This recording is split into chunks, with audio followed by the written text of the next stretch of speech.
Okay, hello everybody. If you're watching this video, I take it it's because your onboard computer had thrown a code of 0622, which stands for, I guess, general F-terminal circuit.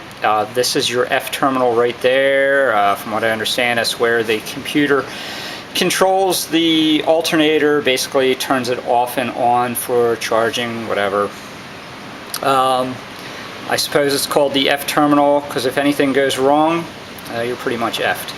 But if you throw that code rather than heading to go get a new alternator, you can check this out. It may not be the problem, could be anything, could be in your wiring, could be a bad computer, but remove the alternator from the car. 4 nuts hold on this back cover. Take that off.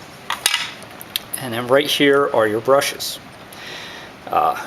It's held on by 2 screws that I've already removed, and what you want to do is look down there where the brushes make contact to see if there may be a little gap there, basically not making contact. Now if you pull this out, you can see my brushes there are basically nothing in there, and there is a new one that I got on eBay.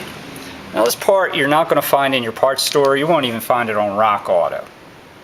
Why? Because they want to sell you a rebuilt alternator for $190. This piece I paid $14 for it. I probably could have gone with others that were as low as like $8 or something. I thought I was getting an original equipment, but this is actually aftermarket, same as what was in there. But they all do the job. Now, in order to troubleshoot, before you order that part, what you can do is what I did, was just push this sucker all the way up forward, tighten those screws down, put it back on the car. If your troubles go away, your alternator's charging, you know that's the problem. I hope this was a help to you. Once again, this for me is a 2001 Dodge Grand Caravan, but the code that the computer threw was 0622 General F-terminal circuit. Yeah, good luck to you.